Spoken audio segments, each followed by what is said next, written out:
saludito a la hermana Marelvi. Muy buenos días, hermana Marelvi. Buenas madrugadas, ¿cómo están?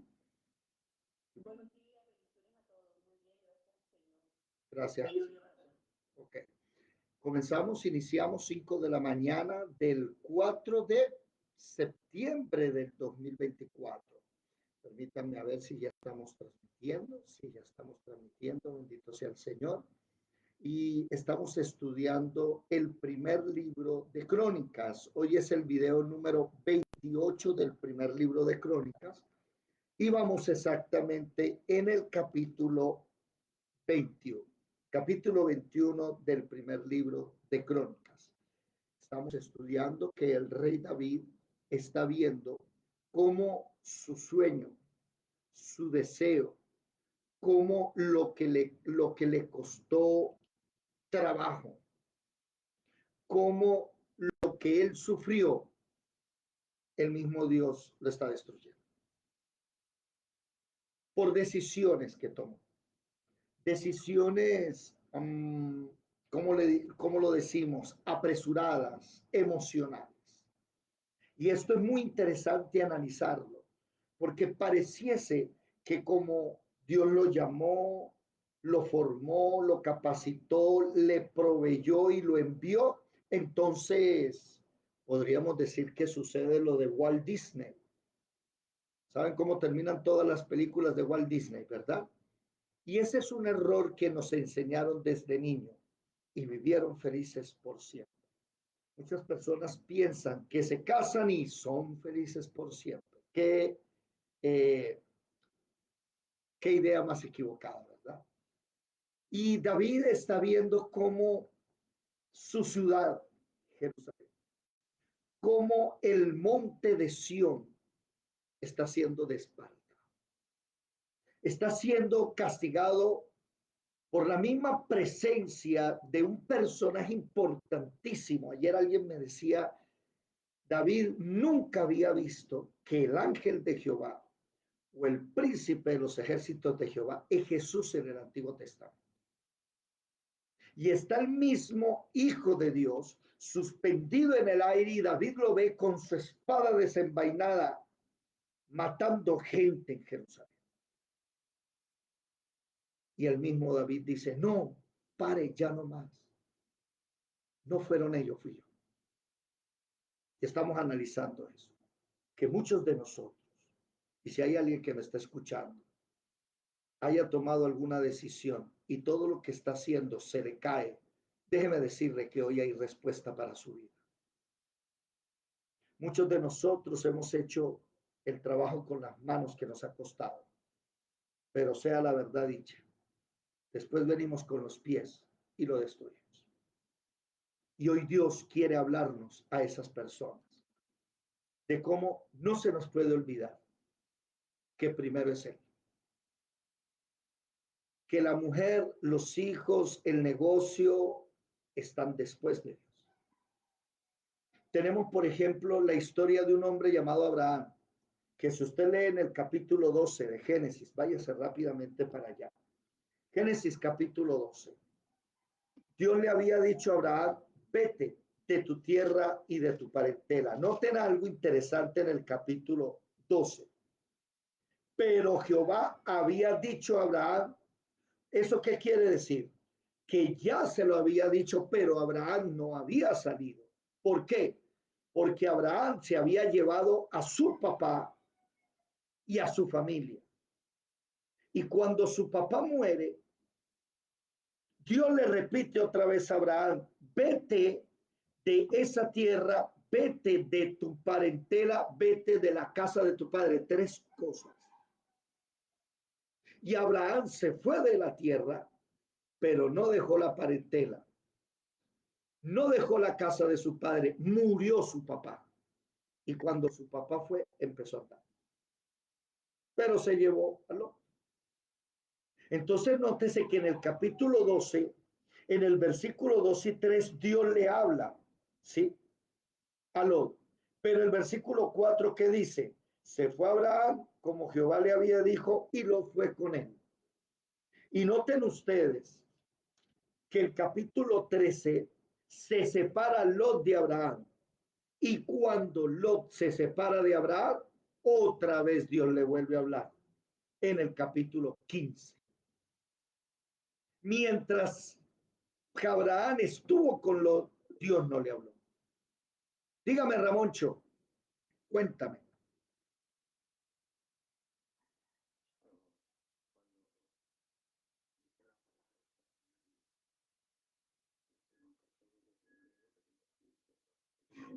Espérate, no te entiendo bien. Vocaliza más, Ramón, qué pena. Vocaliza.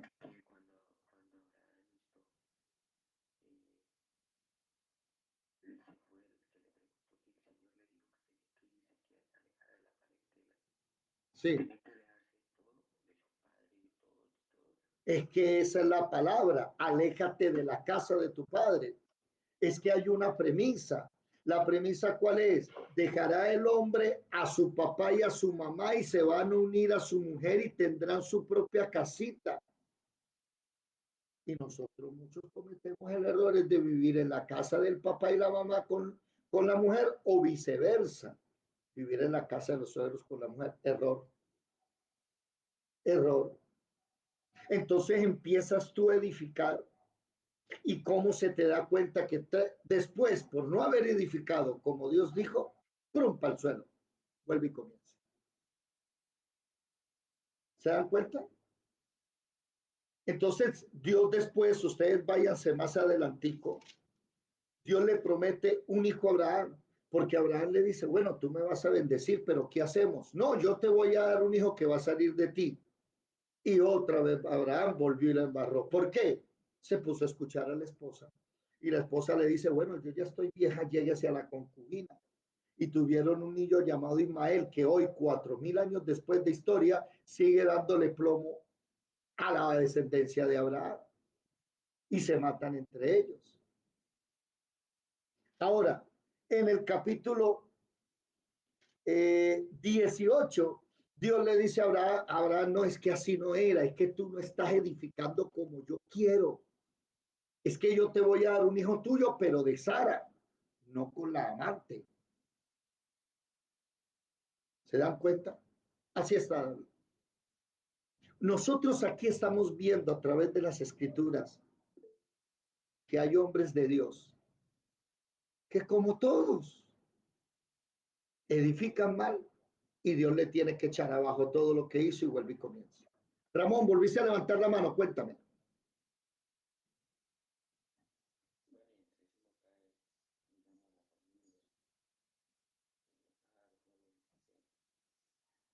¿Cómo así? No entiendo. ¿Cómo así? No entiendo.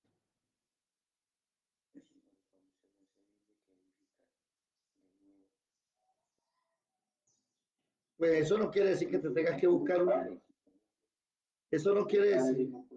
Espera.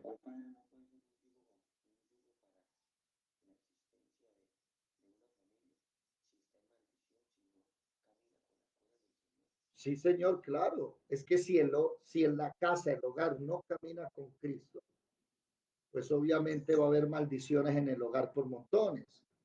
Es que Dios quiere que camine en la casa, en lo que he oído. ¿Qué es un hogar? Un hogar son papá, mamá e hijos, ya. Ahora, existen atenuantes, ¿no? Digamos, papá y mamá enviudaron, los abuelitos y están solos. Entonces usted va a coger al abuelito y a echarlo para afuera. No, el abuelito es parte de la familia, téngalo. Pero el, el deber ser es que si tú te casas, ¿qué tiene que pasar? ¿Quién me lo dice? Si tú conseguiste mujer, conseguiste marido, ¿qué tiene que pasar? Dígamelo a alguien, por favor.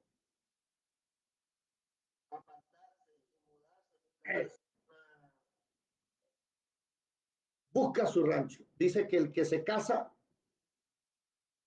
tiene... No, no, no. El que se casa tiene costal para la plaza. Escuché yo una vez eso. Y claro, es cierto, el que se casa debe tener una casa para irse a vivir.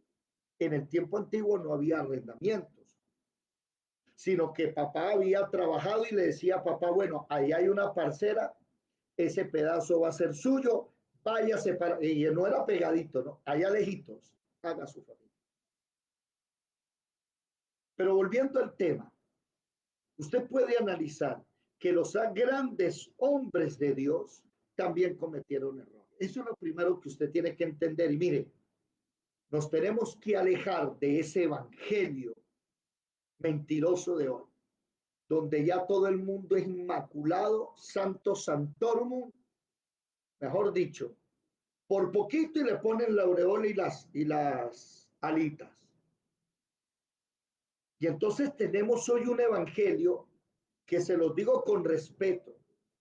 Los hijos de los pastores están aburridos de la iglesia. Porque el niño del pastor, la niña del pastor no se puede equivocar. ¿Me hago entender? Y no se puede equivocar, ¿por qué? Porque como es el hijo del santo allá, el santo pastor inmaculado, que mire los zapatos que trae, tienen que ser todo, no, usted está equivocado. Ese hombre tiene un corazón perverso, dice Jeremías, y tiene un corazón engañoso más que el diablo. Ahí donde lo ve usted. Ese hombre es un ser humano que puede llegar a caer. Y el día que caiga, entonces los santísimos le caen encima. Y son muy pocos los que han entendido que hay que tenderle la mano. David es la cuarta vez que falla, el cuarto error. Por eso la palabra dice, 7 veces cae el justo y 7 veces Jehová lo levanta porque lo lleva de la manito. Alguien que me lea Romanos capítulo 2, por favor. ¿Qué dice Romanos capítulo 2?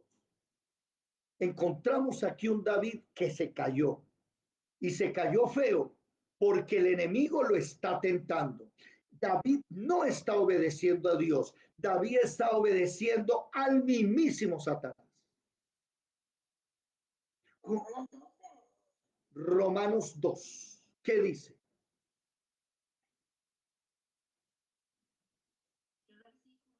Uno, por favor.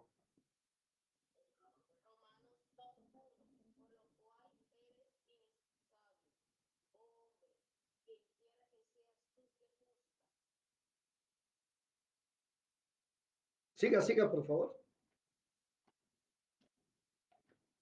Se le quitó el micrófono a la hermana Yadira. Dale.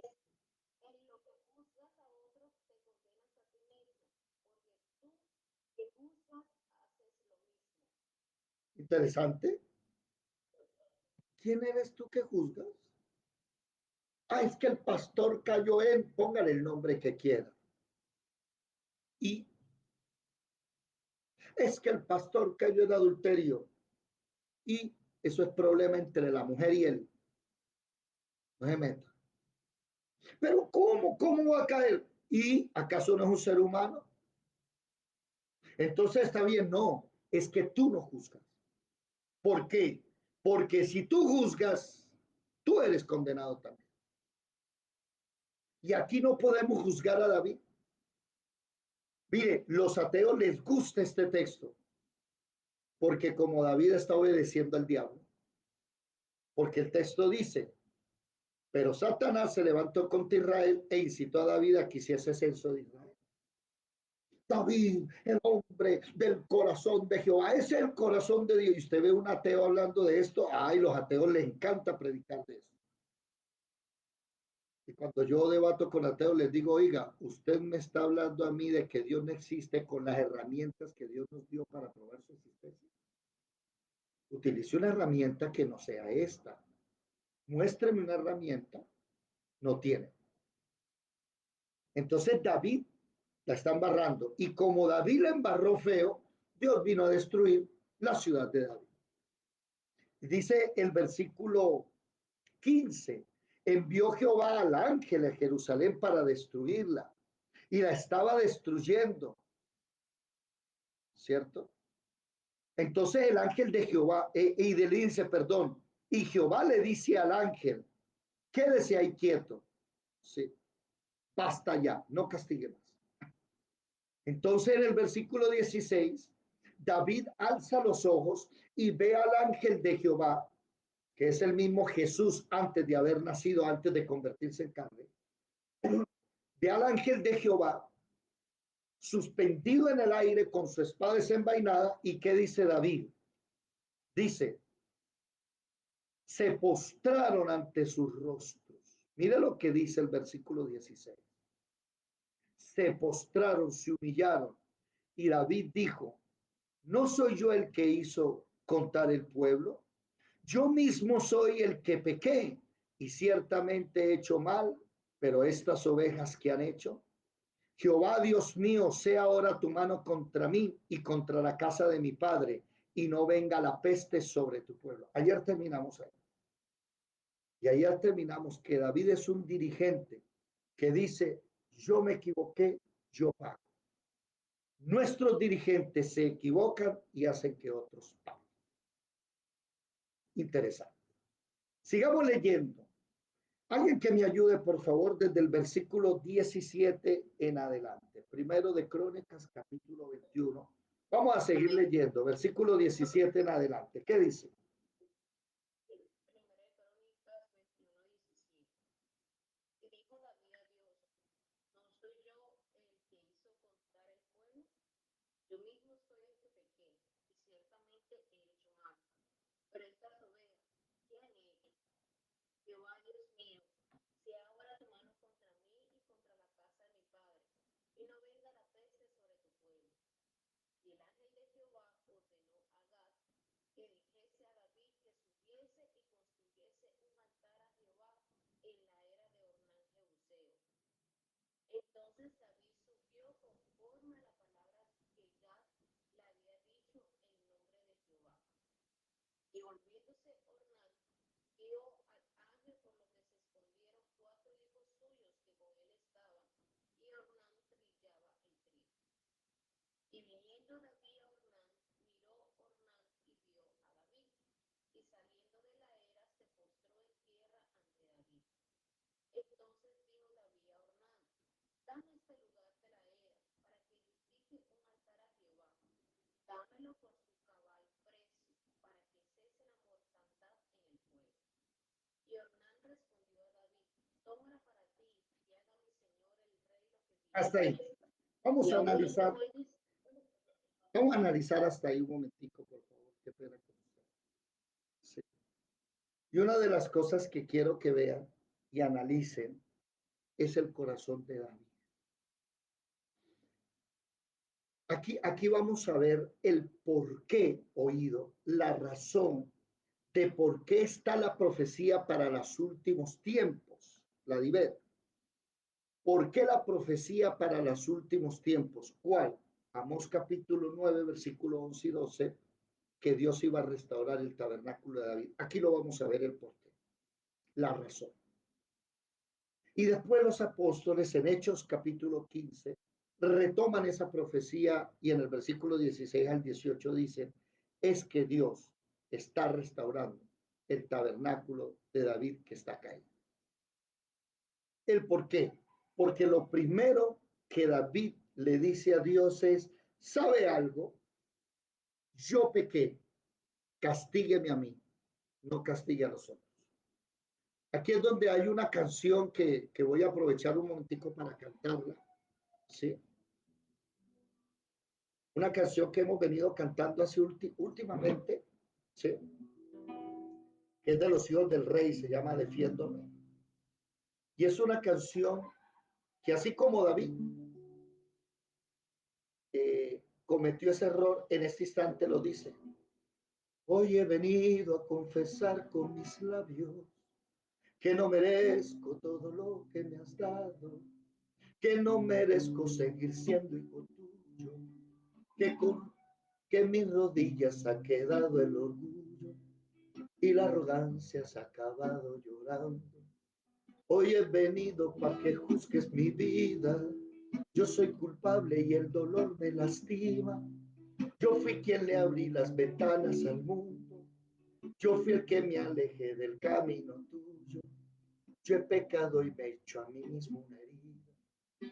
Y he venido porque alguien me comentó y me dijo que había un abogado entre tú y yo que defendía con sangre cualquier acusación, y con esa esperanza yo he venido ante ti.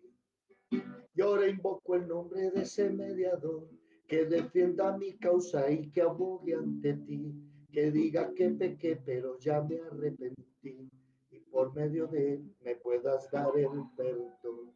Que fue un momento de debilidad, oigan eso, soy cristiano pero carne al final, y hubo algo en mí que no lo quería hacer, pero el pecado tuvo más poder, la tentación me dominó sin más. Todavía no me la sé, pero esta canción, el tipo, el Chicho Valle creo que se llama, es un cantante muy famoso que se volvió cristiano. Este hombre dice, mire, hay una parte que dice, yo he venido a arreglar cuentas contigo, me porte mal y merezco tu castigo. Oh, tremendo eso. Sé muy bien que merezco esta disciplina, como el buen padre cuando a su hijo castiga, pero déjame seguir en tus caminos. Y dice, mire, es lo que David está diciendo en el 1 Crónica 21. Vuelve tu ira, Señor de los cielos. Tú eres mi Dios que eternamente eres bueno. Dame tu mano para seguir adelante. Manda tu espíritu para que me abrace, porque seguir sin tu presencia no puedo. Entonces, ¿qué pasa? Que David está aceptando. Y por eso nosotros todos los días llegamos ante dónde para aceptar nuestro pecado. ¿Quién me lo dice? ¿A dónde es que llegamos nosotros diariamente donde aceptamos que hay pecado en nosotros? ¿Quién me lo dice? Ah, en el altar del qué? ¿Del qué? Del holocausto. Ahora, yo quiero que ustedes vean algo. En ubicación geográfica, ¿dónde está David? ¿Cuál es la ubicación geográfica exacta? ¿Quién me lo dice? ¿Dónde está David? Está en Jerusalén. Está en el monte de Sion. Y está en un lugar llamado.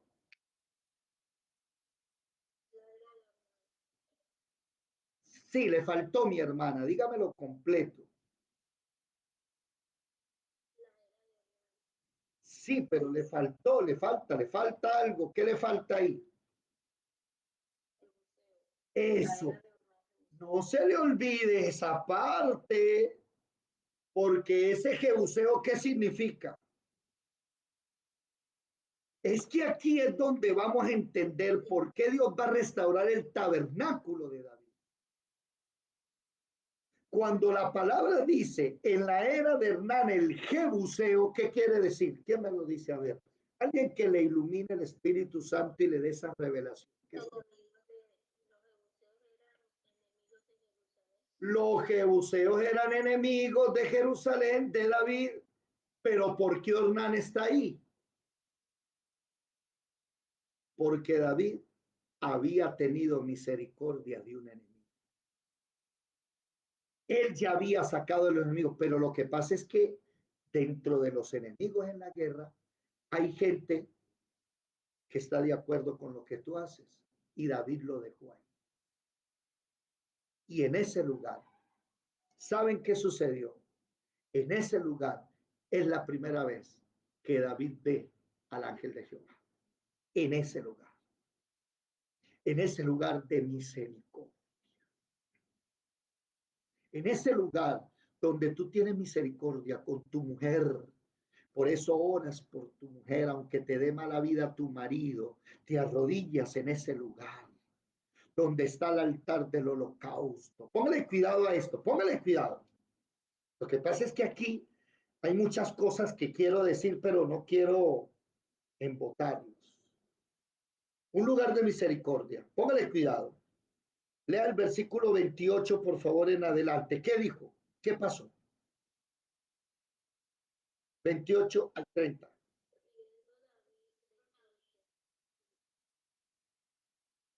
¿Qué pasó? Versículo 28, por favor. Bueno, primero de Crónicas 21:28. Viendo David que Jehová le había oído en la era de Ornán Jebuseo, ofreció sacrificios allí. Y el tabernáculo de Jehová que Moisés había hecho en el desierto y el altar del holocausto estaban entonces en el lugar alto de Gabaón. Pero David no pudo ir allá a consultar a Dios, porque estaba atemorizado a causa de la espada del ángel de Jehová.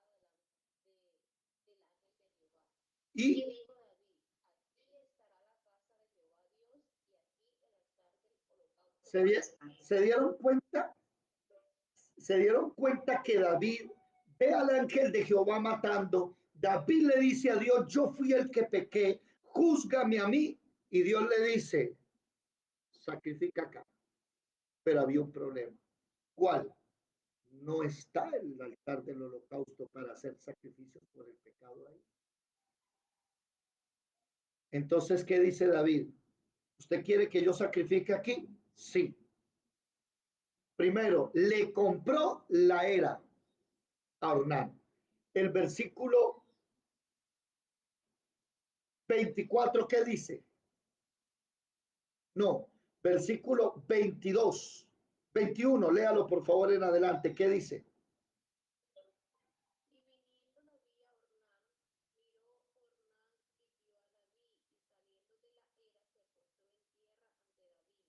Entonces dijo David a Ornán, dame este lugar de la era para que edifique un altar a Jehová.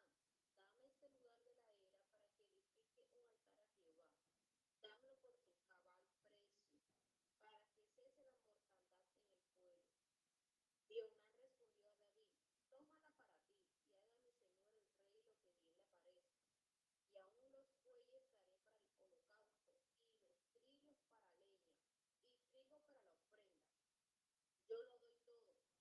Entonces el rey David dijo a Ornán, no, sino que efectivamente las compraré por su justo precio, porque no tomaré para Jehová lo que es tuyo, ni sacrificaré holocaustos que nada me cueste. Ahí está. Hay hombres que andan cogiendo el sacrificio de la mujer a ellos y no entienden que ellos se tienen que presentar. Y hay esposas que no entienden que deben presentarse. No sacrificaré a Dios algo tuyo, voy a sacrificar algo que, ¿qué dijo ahí? Algo que me cueste. Hermanos, sacar dinero para darle a Dios cuesta. Sacar tiempo para darle a Dios cuesta. Quitar el sueño en la madrugada cuesta, pero no le daré a Dios algo que no me cueste. La iglesia de hoy está acostumbrada a que la mantengan los demás. Hasta los narcotraficantes ya la están manteniendo y no le dan lo que les cuesta. Y David, ¿qué dijo? Véndeme la era. Una pregunta, ¿de quién es el monte de Sión? ¿Ya no lo había conquistado David? Él no es el rey, no se supone que el rey es el dueño de toda esa tierra. No, eso es en el feudalismo. En el cristianismo verdadero, en la Biblia, el rey no es dueño de nada. Dios es el dueño de todo.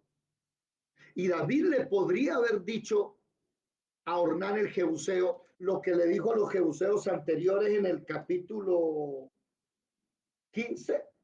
No, en el capítulo 10. Ahí está el capítulo 11, versículo 4. Léalo más tarde. David llegó ahí al monte de Sión y los jebuseos se le rieron. Y David les dijo, listo, los sacó y los mató. Pero ahí quedó jebuseos y había uno llamado Ornán.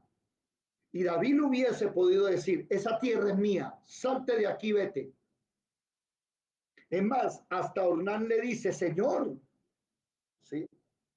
Haga mi señor el rey lo que le parezca. Es más, le voy a dar bueyes, le voy a dar trillo. ¿Usted ya se dio cuenta de algo? Este hombre, aunque es jebuseo, sabe cómo los israelitas hacen sus sacrificios.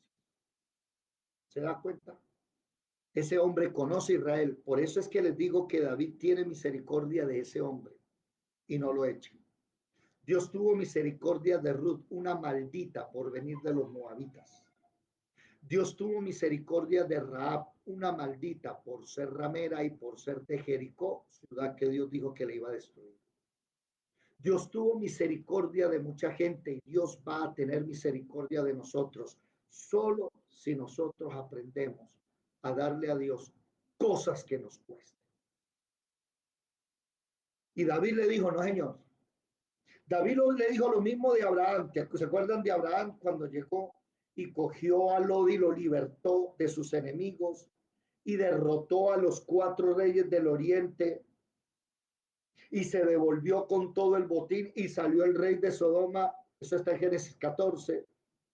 Y le dice el rey de Sodoma, mire, coja todo, todo, y deme la gente a mí. Y él le dice, no, señor, no voy a coger nada de usted, no vaya a decir después que usted me está bendiciendo a mí, que gracias a usted. ¿Y qué hizo Abraham? Le dio lo suyo al rey de Sodoma. Y como Melquisedec, rey de Salem, salió a darle pan, vino, oró por él, lo bendijo y bendijo a Jehová, él le dio el diezmo de todo. Es que así es. O es que a Abraham no le costaba, claro, pero le dio el diezmo. Ahí es donde nace a Dios lo de Dios y al César lo del César. Y lo mismo hace David, no, señor, usted no me viene a dar holocausto ni nada, voy a dar algo que me cueste. ¿Cuánto vale? Vale tanto, pesó, le compró el lugar. Y después David dijo, bueno, Dios me dice que haga sacrificios, pero no está qué. ¿Qué no está? Es que si voy a hacer sacrificios, debo tener que. Sacrificio por el pecado se da exclusivamente ¿dónde? ¿Quién me lo dice? ¿Y dónde estaba el altar del holocausto? Lejos. Y aquí es donde se convierte en el tabernáculo de David. Ya David tiene en una tienda el arca del pacto, pero no tiene el altar del holocausto. La fuente de bronce, la menorá, los panes de la proposición y el altar del incienso estaban en otro lado. Él se había cogido el arca. Pero ¿sabes cuál es el problema, mi amiguito? Que es que tú no puedes llegar al arca si no has pasado primero por la puerta, por el altar del holocausto, la menorá, perdón, la fuente de bronce, la menorá de los panes de la proposición y el altar del incienso. Hay un camino, no te lo saltes. Hay una puerta, no te la saltes. Y aquí el Señor, déjenme compartir aquí, porque hay muchas personas que tal vez no tendrán idea de lo que estoy hablando. Sí, aquí un momentico. Mírenlo acá. Esto debería estar anclado. Anclarlo ya. Mírenlo acá. Aquí está. El tabernáculo de David inicia con el tabernáculo de reunión. Aquí está el altar del holocausto. Miren, la puerta, altar del holocausto, fuente de bronce, menorá, panes de la proposición, altar del incienso. David ya tenía el arca. ¿Quién fue el que le enseñó a David cómo se hacían las cosas? El mismo Dios. Y el mismo Dios toma una maldición como es el error de David y lo convierte en bendición. Y después David dice, no, me tengo que traer el altar del holocausto, pero vamos a hacer sacrificios aquí. ¿Se dan cuenta? Y ahí es donde nosotros vamos aprendiendo qué es cada cosita. ¿Por qué a cada uno es tan importante que cumpla su función? Y debo decirlo con mucho amor. Los de la puerta, hermanos, los de la puerta lleguen 5 minutos antes, 3 minutos antes, para que comencemos la oración del tabernáculo de David a las 4 en punto de la mañana y a las 7 en punto de la noche. Llegue para no quitarle los minutos a los otros hermanos. Ramoncho, levantaste la mano. Ay, Marle también. Ramón. Marle, cuéntame. Levanta. Cuente.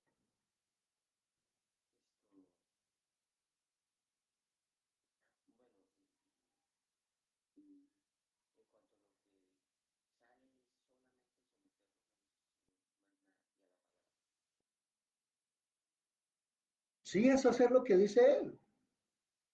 Mire, Jesús antes de enseñar el Padre Nuestro dijo, no lo repitan. No crean que por su palabrería van a ser oídos. No crean que porque usted ora media hora, una hora va a ser oído. ¿No? Ahora, ¿puedo orar una hora? Claro, usted puede orar 5, 10 horas si quiere. Pero ¿qué va a hablar? ¿Qué va a hacer? Por eso nosotros en el tabernáculo de David que estamos enseñando, sabemos que antes de llegar a los panes de la proposición, ¿sí? Que antes de que tú digas, Padre, el pan nuestro de cada día, dánoslo hoy, antes de eso, ¿qué hay que decir? Venga tu reino, hágase tu voluntad, como en el cielo, así también en la tierra. Oiga, antes de pedirle el pan al Señor, Él te tiene que gobernar, ¿sí? Pero antes de pedirle que te gobierne, tú tienes que alabarlo, tienes que agradecerle.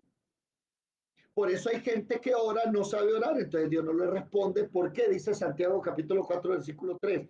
Pedís y no recibís porque pedís mal. Gente que no sabe orar. Si tú no sabes orar, te enseñamos gratis.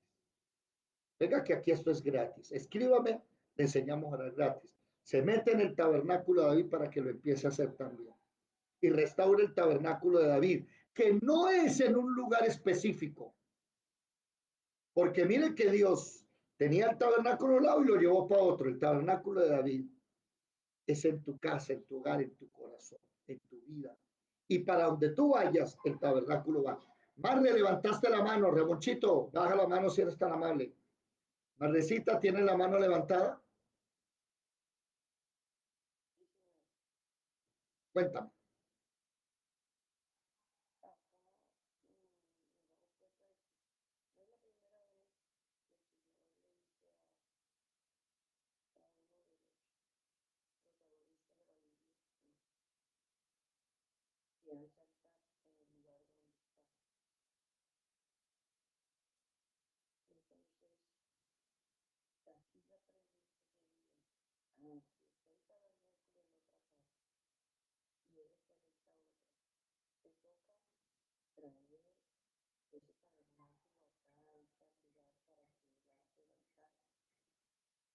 No, dice el versículo 30. Dice el versículo 30. Pero David no pudo ir allá a consultar a Dios porque estaba atemorizado a causa de la espada. No pudo ir a Gabaón donde estaba el altar del holocausto. Entonces, dónde está David hablando con Dios? ¿Ah? ¿Dónde está David? Dígame.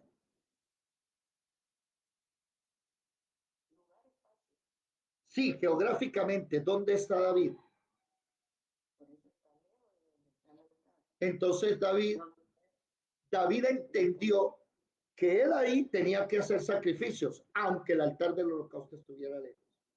Por eso, cuando Dios va a restaurar el tabernáculo, no dice voy a restaurar el tabernáculo que le di a Moisés, sino que voy a restaurar el tabernáculo de quién? De David. ¿Por qué? Porque David fue el primero en entender que el tabernáculo se podía mover a donde él estaba. Y él edificó el tabernáculo en la ciudad donde él vivía. Y hoy los cristianos entendemos que esa congregación donde vamos los domingos no es la casa de Dios. Hechos capítulo 7, versículo 48 y Hechos capítulo 7, versículo 17, capítulo 17, versículo 24, enseña que Dios no habita en lugares hechos por manos de hombre. Entonces, cuando tú aprendes que la casa de Dios, ¿quién es? ¿Dónde queda la casa de Dios? ¿Quién me lo dice?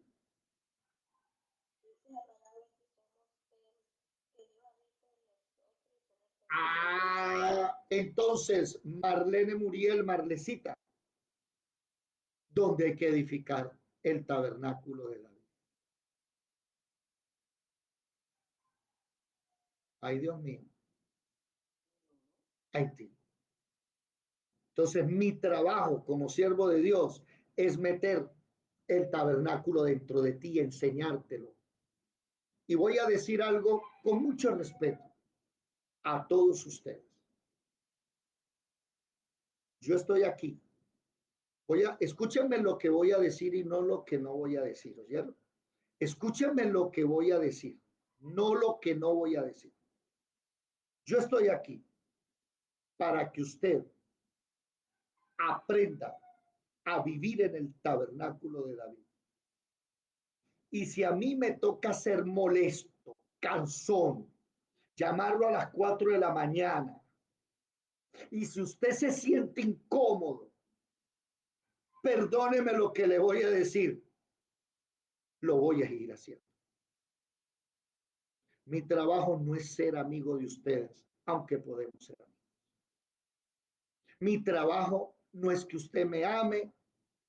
Mi trabajo no es que usted me dé plata a mí, no me dé plata si no quiere. Pero mi trabajo es importunarlo a usted, ser cansón y decirle, venga a orar, venga a leer, venga a estudiar, venga, venga. Así usted me diga, hermano, me tiene cansado, pues no me importa, lo voy a seguir haciendo. Ese es mi deber. ¿Me estoy haciendo entender? ¿Por qué es mi deber? Porque a eso me llamó Dios. Me llamó a ir por el mundo y al que me encuentre, meterle el tabernáculo en su vida. Y que la persona entienda que debe presentarse ante la puerta y debe conocer al sumo sacerdote según Melquisedec. Mira, hace unos días estaba en un debate y los cristianos de debate me dijeron, ¿y qué es el sacerdote según Melquisedec? No sabemos.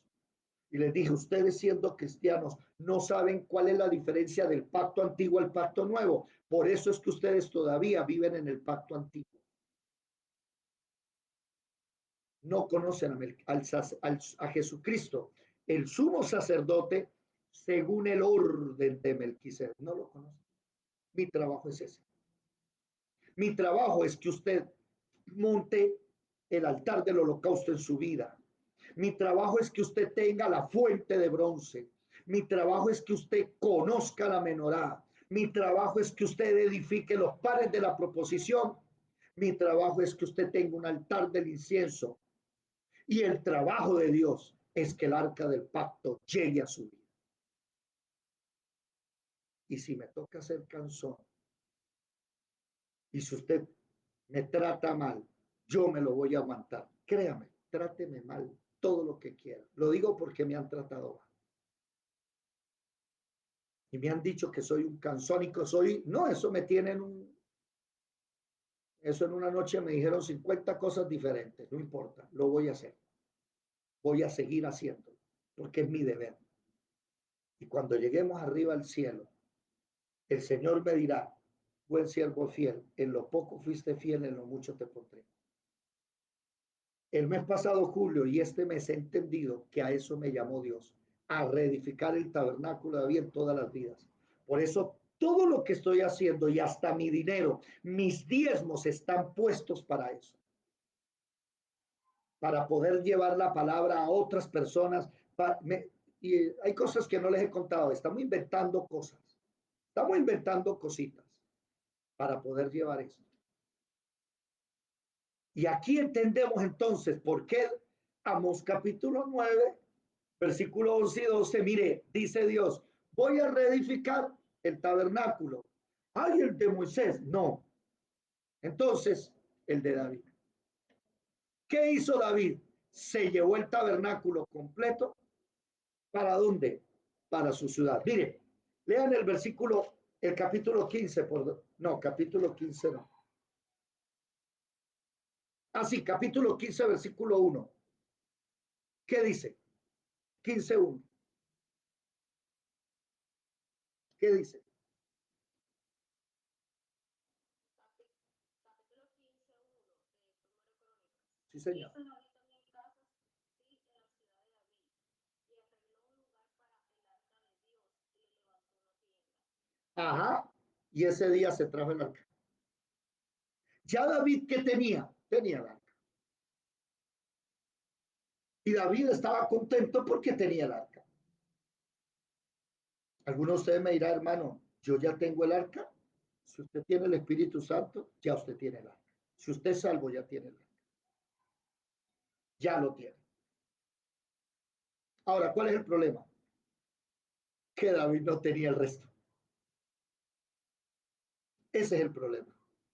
Que hay gente que ya salva, pero no sabe ni orar, no sabe ni leer la palabra.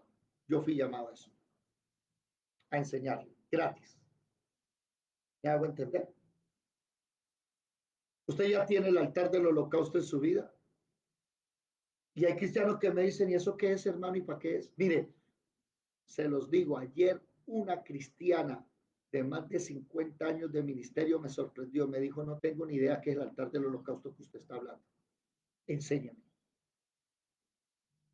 ¿Qué se hace en el altar del holocausto? Por eso hay cristianos que oran y le decimos, oiga, usted está en el altar del holocausto, ¿cierto? Miren acá, vea, el altar del holocausto. Y oran y hablan de todo, pero no hacen lo que tienen que hacer en el altar del holocausto. Miren la diapositiva. Uno, en el altar del holocausto, usted tiene que reconocer que el único sacrificio perfecto es Jesucristo. Él es el único sacrificio por el pecado que hoy tenemos. Dos, tiene que dar gracias. Acción de gracias. ¿Qué significa acción de gracias? ¿Qué hace usted? ¿Qué hace para agradecerle a Dios? Un cristiano, ¿qué hace? Uno, deja la cama y se levanta a orar de madrugada y en la noche también. Dos, un cristiano verdadero deja la comida y ayuna. Tres, un cristiano verdadero da ofrenda, da diezmo, da primicia. Eso se llaman acciones de gracias. ¿Por qué usted da diezmo? No para que Dios le dé. Usted da diezmo porque está agradecido ya que Dios le dé. Tercero, tributa holocausto de alabanza. ¿Sabe qué significa tributar? ¿Quién me lo dice qué significa tributar? ¿Ah? Pagar impuesto. ¿Por qué me levanté esta mañana a las 3 de la mañana a presentarme en el tabernáculo de David? Porque es que yo no tengo nada más que hacer, dijo alguien por ahí. Es que David como no tiene nada más que hacer. Entonces él tiene la escuela. Oigan eso. Tributar holocausto de alabanza. Es que yo llego a pagar. ¿Sabe con qué se le paga a Dios? No es con plata. A Dios se le paga cantándole. Una pregunta. ¿Cuántos de ustedes orando le cantan a Dios? Ah, hermano, pero yo no tengo buena voz. ¿Y qué? La voz que usted tiene desafinada y arrítmica, Dios se la dio, désela. No dice la Biblia que hay que cantarle a Dios. Y hay gente que ora y ora y ora y nunca canta. Cántele al guito. Hermano, no sé tocar guitarra, piano, nada, no importa. Dios le dio dos instrumentos, su voz y las palmas. Cántele. Cántele. Dígale algo. Y cuarto, morir a la carne. Por eso le digo a todos los de la escuela, si usted está en el altar del holocausto, por el amor de Jesús, no se ponga a orar por Israel, por Colombia, no, ese no es el momento. El momento de pedir está en los panes de la proposición, ese es el quinto punto. Espere a que llegue allá. Pero el cristiano de hoy quiere llegar enseguida y empezar a pedir, Señor, dame esto, Señor, dame aquello. No, hey, hermano, para. Aprende a orar. David ya tenía el arca. David ya era rey. David ya Dios lo mantenía. Pero a David le faltaba una cosa. ¿Qué le faltaba a David? Una cosa que se hace en el altar del holocausto. Morir. David no había muerto a la carne. Por eso cayó con Betsabé. Por eso mandó a matar a Urías el Eteo. David no había muerto. ¿Sabe por qué? Porque el arca estaba en el pueblo, pero no tenía altar del holocausto a donde tenía que llegar todos los días a morir. Por eso cuando Pablo dice, presentad vuestros cuerpos en sacrificio vivo, santo, agradable a Dios, que es el culto racional, en Romanos 12 se está refiriendo al altar del holocausto. Váyanse, no vayan. En primera carta a los Corintios, déjenme buscarlo acá. Primera carta a los Corintios capítulo 15. El mismo Pablo dice en el versículo 31, ¿alguien léalo? ¿Qué dice Pablo en primera de Corintios capítulo 15, versículo 31?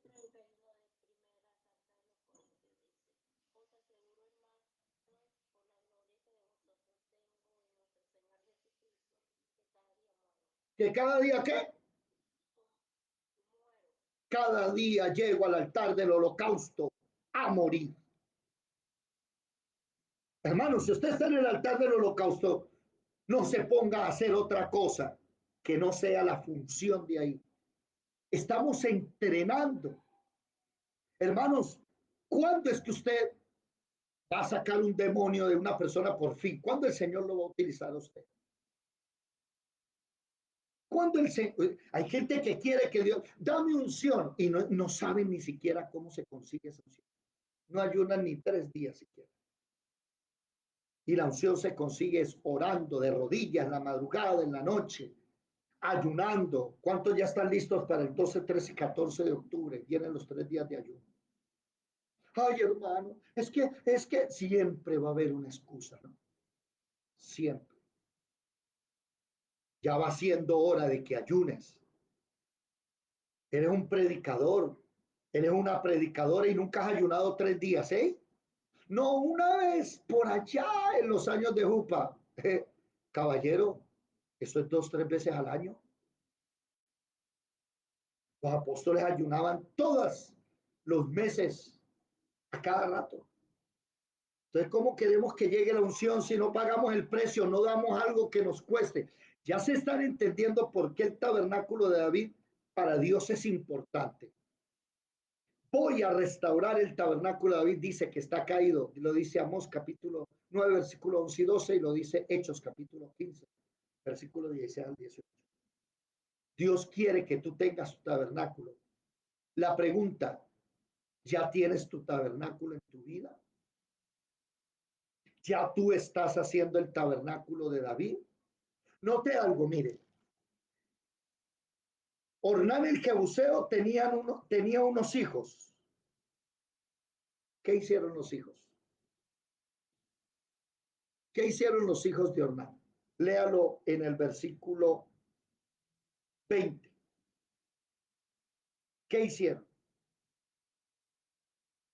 Ah, no hay ninguno. Se me fueron todos. Marle, Lisset está por ahí. ¿Qué más está por ahí? ¿Sí está o no está?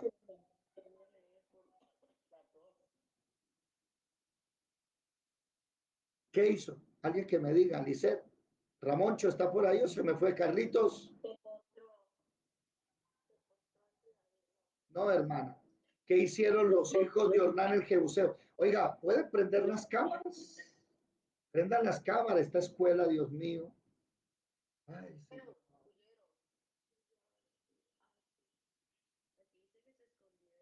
Se escondieron. Por eso hay más de uno que peca y se esconde cuando está el ángel de Jehová castigando. Y lo que hace es esconderse.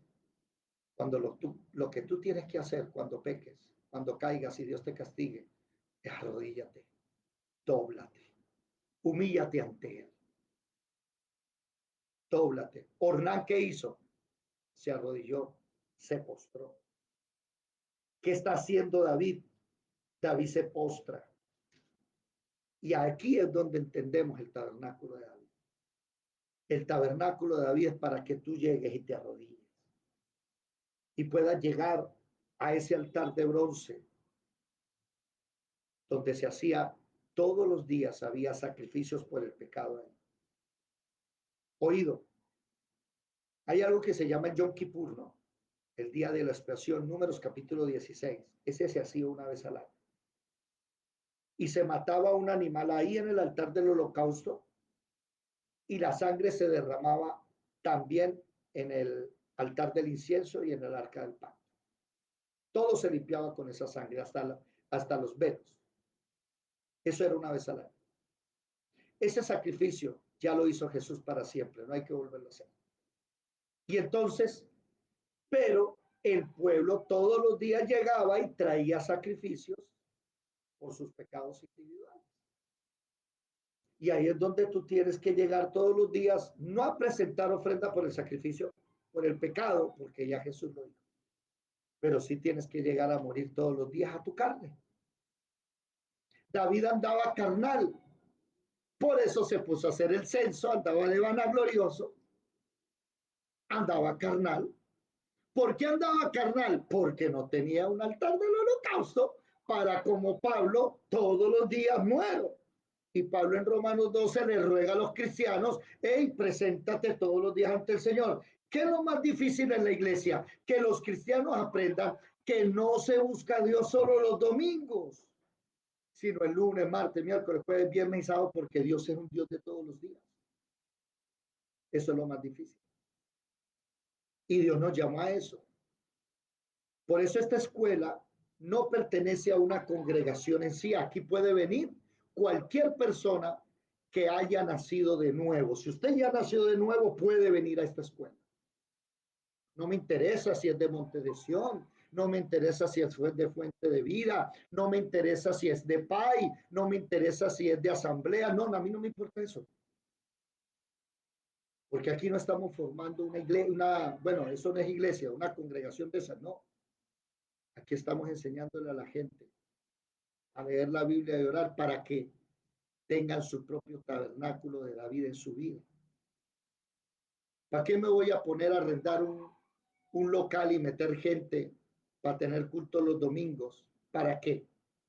Díganme para qué. ¿Sí?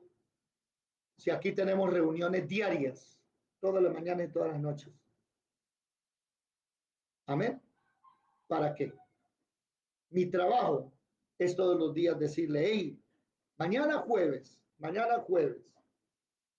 ahorita en la noche llegamos a hacer lo mismo a las 7 de la noche. Llegamos a orar. Y tenemos 5 minuticos porque hay 12 personas. Son 6 lugares, entonces cada uno 5 minuticos. Por eso los de la puerta, Ramón, Chito, Carlito, esta noche, lleguen antes para iniciar puntuales. No quitarle minutos a otro hermano. Y los hermanos que oran bastante, ¿sí? Les tengo mañana el plan. Mañana jueves en la mañana. Entonces las mujeres aparte y los hombres aparte, nos vamos a reunir y las mujeres van a orar 10 minutos cada una. Y ahí sí extiéndase y haga el trabajo suyo. Y empiece a orar por su marido, mujer. Caballero, empiece a orar por su mujer para que llegue. Después oramos por Israel. Después oramos por tus peticiones solas. Oremos por el grupo. La Biblia dice, 2, 3 se reúnen y yo voy a estar ahí y mi padre va a hacer lo que pidan. Únanse. Padre, mis hijos, quiero que mis hijos estudien, se formen. Padre, mi marido. Ahí vamos a tener unas mujeres que van a orar por sus maridos. Ahí vamos a tener unos hombres que vamos a orar por las mujeres. Señor, que mi mujer deje de ser una cacatúa, Dios te la haga. Ahí vamos a orar por eso. Pero el problema es que también vamos a orar por ti para que no la vuelvas una cacatúa. Porque Dios te dio un vaso frágil y tú la volviste un patico. ¿Me hago entender? Pantera, tigre y cocodrilo. Entonces, si tu cónyuge era una persona y se casó contigo y volvió otra, la culpa es tuya. Entonces calmémonos primero nosotros. ¿Sí? Ahí es donde vamos a orar por eso. Mire, David, ay Dios mío, David tenía el arca. Ya, yo soy salvo. Ya, nos vemos, nos vamos para el cielo. Amén. Ven, Señor, ven. Y el Señor llega y me dice, ¿quieres que vaya allá? ¿Quieres que vaya?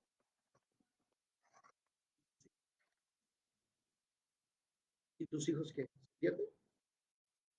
¿Quieres que vaya allá? Y hay mujeres. No, yo ya soy salva, el marido verá lo que hace. ¿Qué qué? ¿Se le olvidó que usted y él son uno? Por eso es que no se ha convertido, porque no son uno. Entonces que ya tú te convertiste, muchacho. ¿Y la mujer que se pierde? ¿Qué? Y estamos en un cristianismo de 2024, donde tú ves predicadores con ministerios internacionales y millonarios divorciándose de la mujer porque nunca se convirtió. Tenemos siervos de Dios que andan en Guatemala, en Europa, en Inglaterra, y la esposa se pierde. Y los hijos se suicidan en las drogas, porque nunca entendieron que antes de ir al mundo, Jesús, ¿qué dijo? Primero Jerusalén, luego Judá, luego Samaria, y ahí sí el resto del mundo. Primero tu casa, primero tu hogar, primero tu mujer, tu marido, tus hijos, después papá y mamá, tíos, y ahí sí miramos a ver si nos vamos para la ciudad. ¿Ustedes no se dan cuenta que la iglesia se formó así, en casas, en hogares? Que se iba a suicidar el carcelero de Filipo y Pablo le dice, no hagas ese gran mal. ¿Y qué pasó esa noche? Me gustaría que leyeran ese texto. Eso es profundo. Esa noche se convirtió el carcelero y la familia, se bautizaron todos. ¿Y alguien sabe qué pasó después de que se bautizaron el carcelero y la familia? ¿Tienen idea o no? Dígame alguien, ¿tienen idea o no tienen idea? Vaya, busquen el texto del carcelero de Filipo. Alguien que me diga cuál es el texto exacto en Hechos.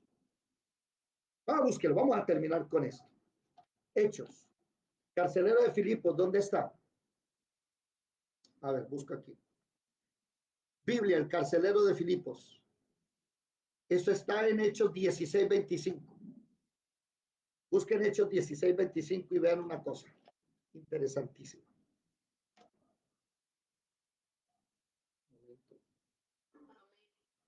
Hechos 16:25. ¿Qué dice?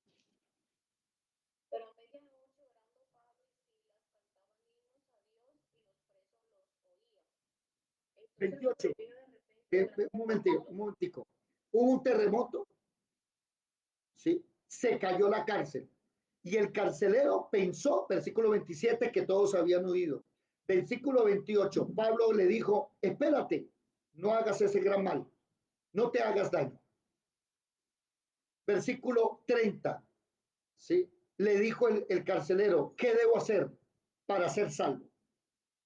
Porque al otro día lo iban a matar, porque como se cayó la cárcel, y la cárcel dependía de todo de él. Entonces dice, cree en el Señor Jesús y será salvo. ¿Quién? Es que eso es lo que no entienden los cristianos. Primero tú y tu casa. Oído. Versículo 32. Léalo, por favor. y le hablaron la palabra del Señor a él y a todos los que estaban en su casa. ¿Y qué pasó? Y él, tomándolos en aquella misma hora de la noche, les lavó las heridas y enseguida se bautizó, él con todos los suyos.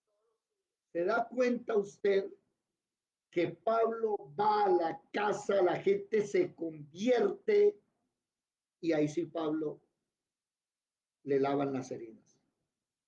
Pablo predicando, llevando el ministerio con las heridas de los azotes que les había dado. Eso es solo de siervos, que no importa que te golpeen, tú sigues haciendo la obra. Te pueden dar palo, te pueden dar rejo, te pueden tirar piedra, te levantas en el nombre de Jesús y con las heridas sigues sirviendo al Señor. No se pone de llorón. Hermanos, a edificar el tabernáculo de David, cada uno en su casa. Y que cueste sueño. Siempre habrá excusas, pero delante de Dios no puedes tener excusas.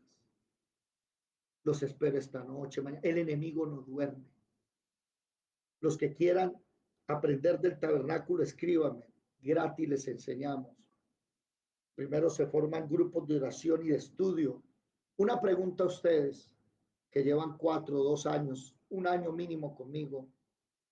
¿Ha transformado Dios sus vidas? ¿Sí o no? ¿Han visto respuesta en el tabernáculo de David? ¿Sí o no? Amén. No, pero ese amén sí estuvo como que, ah, póngale, póngale ánimo. Vamos a dejar hasta, amén, vamos a dejar hasta aquí. Dime. Y por eso lo estamos practicando y tratando de estar.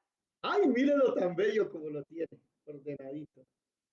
Amén. Me alegra saber eso. Mire, mis hermanos, por eso Dios decidió restaurar el tabernáculo. Y son muchas cosas a la vez. Y una de ellas es que David pensó que ya estaba todo listo. Ya tengo el arca listo, se acabó el problema. No, todavía te falta trabajo. ¿Sí? Y después David hace un templo hermoso. Ay, hermano, ¿cómo está tu tabernáculo? Está hermoso, se lo dejó David para que lo hiciera su hijo Salomón. Mire, el tabernáculo de David es para que usted se lo enseñe a sus hijos y sus hijos lo hagan también. Vamos a dejar esto. Los que están en Facebook, YouTube, TikTok, Instagram, Dios les bendiga, nos vemos pronto. Seguimos en la noche estudiando.